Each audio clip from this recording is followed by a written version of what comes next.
everyone. Today we have our another new episode. We will discuss on very innovative issues, gender as well as robotics.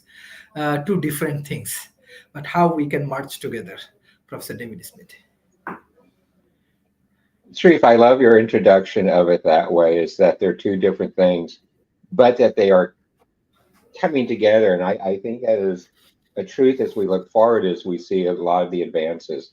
You know, uh, some of the recent developments as I look around, we can see that social robots, and I'm talking about social robots now as opposed to industrial robots, but social robots will soon become an integral part of most of our everyday lives. They will do work for us around the home.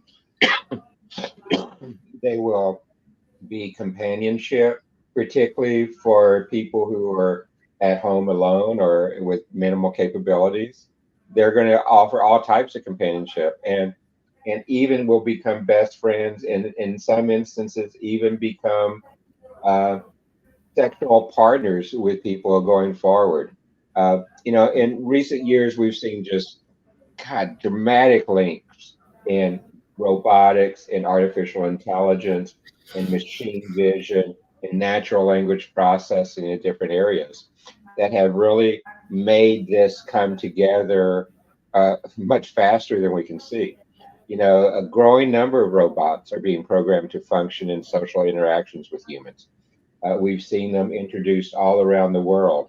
Uh, Here in Austin, Elon Musk has introduced his humanoid robot, and I can tell you, I saw it in person, and the dexterity of its hands are just amazing. It is probably more nimble than I am as I've gotten older, but we're seeing these come together, and you know, we're seeing also different models today. There is, just like when we talk about AGI and artificial intelligence, uh, the same thing you're going to see in robots coming here. Just like the first robots were really very primitive, very industrial robots, but then they became more advanced and be able to do multiple functions things. We're going to see the same type of thing happen with social robots, and particularly when you see the gender with it. So some of the different models can hold a conversation. They can do work. They can be a healthcare robots. They can be a companionship robot in all of these different areas. Uh, and they're growing really fast. The International Federation of Robots, for example, uh, reported last year that the growth rate worldwide of robots outside of industrial robots stands about 30% each year and is increasing about that way. Uh, and if I look at Tesla's social robots, if I look at Amazon's Surface robot, social robot, which was revealed in 2021, if I look at the ones coming out of Europe and Asia, we're seeing great advances there. But with these innovations going and things, there's many questions that we have to see. How will they be received, particularly in gender differences, because they provide a significant part of this uh, new technology. And we see them how it's changed in the past. For example, when telephony was introduced uh, as a technology, the males were the primary audience of the initial part of the telephone usage. It was dominated by males. Then it's because it was a business purpose early. Then it turned to a social purpose, and it began to be widely adopted by women and children and others. You're going to see the same thing as we look at the whole area of social robots. And so robots are today designed in a world that's alive with gender norms, gender identities, multiple gender identities, and gender relationships. And I think we as society, uh, we as humans tend to project gender onto robots. I find it very interesting uh, that most of the robots we see today are actually male or female, and not gender agnostic. And many of the early humanoid robots that we've seen, and many of the humanoid robots that have been at conferences and things have been female robots. And I think that's part of the acceptance of it. Uh, but, what we've seen with some of the early research in robotics and gender is that people tend to ascribe gender uh, to robots based on how they themselves perceive it. And robots are not necessarily ascribed to any gender except by different people in different functions at times. Indeed, robots may be ascribed as non human genders or use as genderless types approach there. But then, we're seeing them beginning to use as companionship. We see them being used as boyfriends, girlfriends, and other stuff like that. So robots can really either uh, take on gender stereotypes or they can challenge them as they're doing in a way that leads users to rethink some of the norms.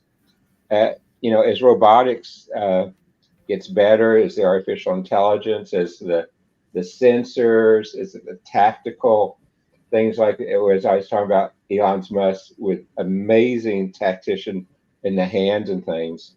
Uh, we're going to see how a different view of how gender can be embodied in robots, and that they can design robots in a way that are safe, effective, and hopefully promote social equality.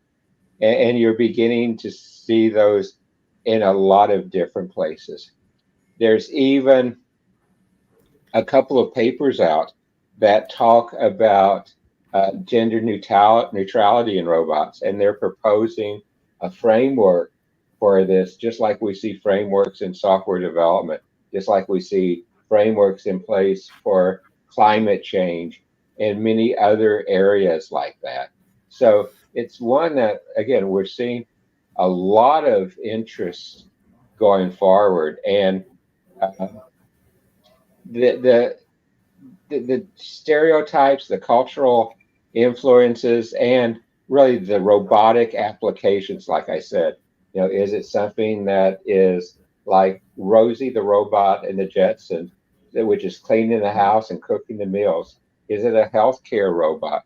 Is it a robot to help us with outside the house, like cutting my grass, for example? Or is it a robot that I want for companionship to sit and talk with, to have a relationship with, or even, as I said before, where we're beginning to see it, is we're seeing them even being used as boyfriends or girlfriends. And, you know, how do we look at this collaboration? Uh, and it's the intersectionability of the human interface, the natural human interface, to the artificial human interface that robotics have, and particularly social robotics, that can be very different to us as we look at towards the future on this.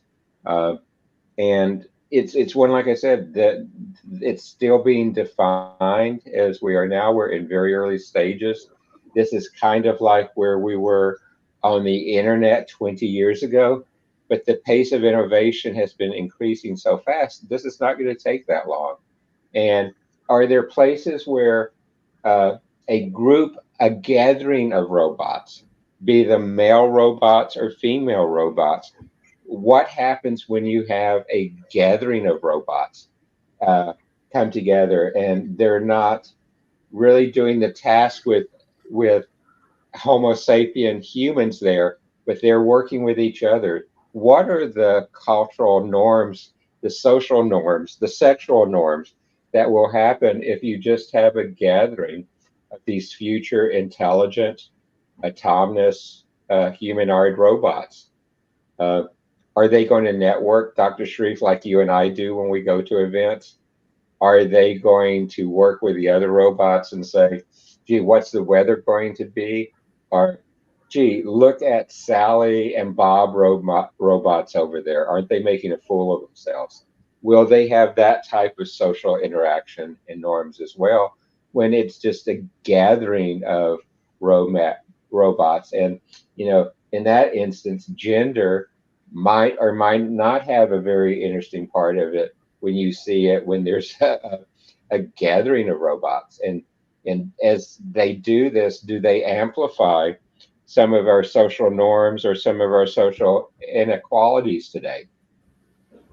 And, you know, as we talk about artificial intelligence and the fact that many of the artificial intelligent LLMs and other things have biases in them, how do we look at what is the biases that go into social robots, and particularly as we look at more autonomous, more moralic type of robots, because we're going to see it begin to get there as we look at uh, how do they take on their identities and how do they practice? What are the legal uh, consequences of that? For example, Dr. Shreve, what would be the legal consequences in your country if you decided you wanted to go and marry a female robot? Would the courts recognize that? Would other uh, people be open to that? Those are some of the dilemmas that will be coming down the road with this as we see these. And you know, it could be a great tool. It could also be a problem, and I can see it being all of those combined. So I hope this is a good introduction. If you have questions, we can go from there. Mhm. Excellent. When we discuss about this gender issue, do you think that this robotics and AI can help to create a equal society around the world, especially in terms of the discriminations of men and women? Or what do you think? How we'll create a better society? Well, I think you will see the ability for the robots and genders to either amplify the best of what can be done in society with equality, or it's going to re-amplify some of the worst things that can be done in society as well. For example, if I look in the developing world, uh, and most of the developing world, women are really perceived more as having more of a hand with the family, of doing domestic work and things like that, and are underrepresented in some of the higher level professions. Uh, However, as we look at female robotics and social robotics, that probably is not the case, and it can help balance that out. And as we can see, there is places where we see that. There's a study in robotics, and I just pulled it up so I can see part of it, and it was in India, Pakistan, Bangladesh, and Afghanistan, where they've asked some surveys of how will robotic females be perceived versus Homo sapien robots. And in this particular surveys, it says even with robotics and even with the uh, artificial intelligence around them and things, there is still a patriarchal view of that society, uh, that female robots are not going to be worth as much as male robots, which I find very interesting because they're basically almost the same as you look at them from a technology standpoint, and so you're going to see that. Uh, some of the interesting things is in societies like that, as we look at uh, the robots, do we do something there like we see what was passed in India, where their preconception sex selection act, where doctors cannot tell parents the sex of their babies while it's still being carried. Is that what we do with robots? Maybe is until a point in time that they do not have gender and they're asymmetrical gender. Uh, so I think we see that the other things as you to answer your question, uh, Sharif, is that if I look in the realm of artificial intelligence as it is applied in robotics, and I want to be careful as this is applied in robotics and not generational AI and stuff like that. Gender imbalance is a critical issue because of how AI systems are developed, how they're taught, where the learning comes from, where those LLMs are made. Uh, Gender bias in AI can be very problematic, as we've talked about. And oftentimes, algorithm developers, data scientists may be unaware of their implicit biases and could pass uh, these socially rooted gender prejudices into the robots. And this, and we see this today in some of the present trends in machine learning, where it reinforces stereotypes of women, such as their humility, their compassion, their the fact that they are not as aggressive as men, and women have the need for protection. If I go into many of the machine learning systems today and the AI systems, that is what you see as you look at some of the gender. But then if we look at security robots, some of the robots going in to fly uh, some of the planes where there's a human type of approach to that. Uh, Manufacturing robots, they tend to be mainly male of those that have any gender associated with them at all. So we still have to work those on the other side. Uh, and I think we'll see that. And part of it's how the AI is being developed. If I go back a couple of years ago, which is where uh, the only statistics I've seen on this at all recently is if you look at AI position, women hold about 22% of the professional AI development positions, where men hold about 78%. And so that is going to influence how gender and artificial intelligence and gender and robotics are perceived. Thank you. Dr. Tamanna, thank you for joining. What you want to discuss about this gender and robotics? Yeah, so I guess gender imbalance is a critical issue in AI. And as far as robotics is concerned, it's majorly the concern, and especially in AI.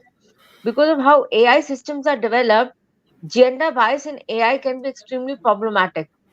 Algorithms developers may be unaware of the prejudices which they are into, and they might just have implicit biases when they're programming their robots, for example, and unknowingly pass their socially rooted gender prejudices into the robots. This is evident because the present trend in machine learning reinforces historical stereotypes of women, such as humility, mildness, and the need for protection. So, for instance, security robots are primarily male, and but service and sex robots are majorly women. Another example is AI-driven risk analysis in the justice system. The algorithm may overlook the fact that women are less likely to re-offend than men, placing women at a disadvantage. Female gendering increases bots' perceived humanity and the acceptability of AI. Consumers believe that female AI is more humane and more reliable, and therefore may be ready to meet users' particular demands. AI is more because of the feminization of um, uh, uh, uh, robots. The It boosts the marketability of AI. AI is attempting to humanize them by embedding feminine characteristics and striving for acceptability in the male-dominated robotic society. There is a risk that machine learning technologies will wind up having biases encoded if women don't make a significant contribution in this world. So women contribution in this particular field is a must. And gendering robots is a primarily concern which I am concerned with. When you kind of make a robots, that gender implicit the this thing should not be there, the bias should not be there. And you everybody is socially rooted, and most of them, I guess, are mostly men, as David was also saying, in the AI field.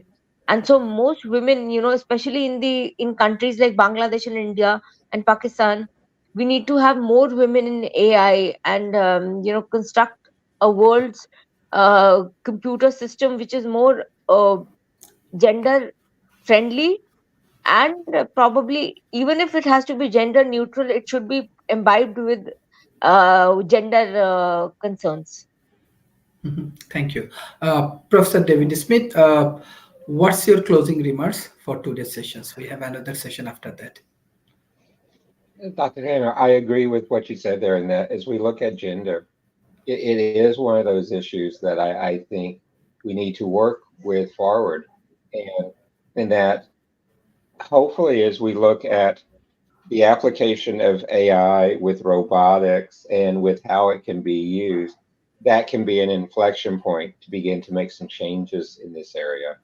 And particularly uh, when we see the ability to maybe uh, look globally with the introduction of the robotics and with this, that it will allow us the opportunity to kind of take these and do a normalization across the different countries and see that if we can do that, and that normalization can help create and fix some of these growing differences.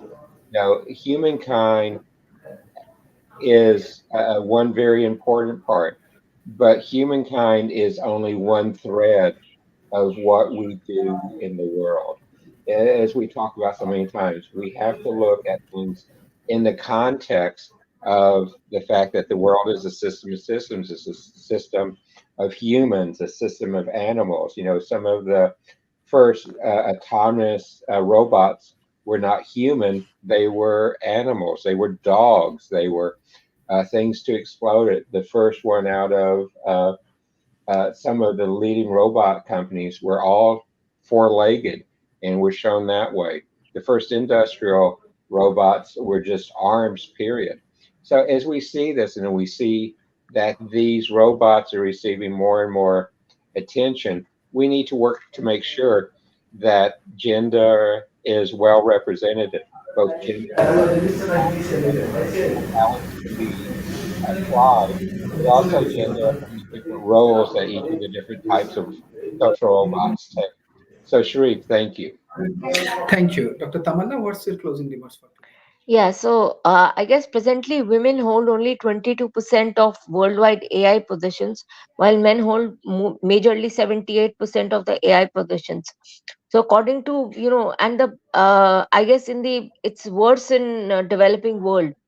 So I guess the situation in developing world is worse, and hence a cautious approach is required to ensure that a male-dominated society in some of the developing world's countries does not abuse AI's power and use it to exacerbate the predicament of women who are already in a precarious situation.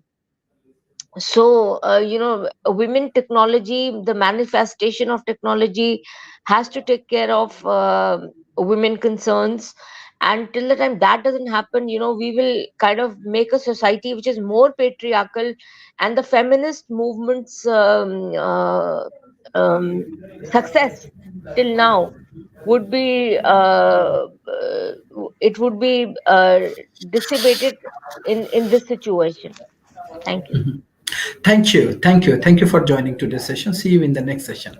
All right.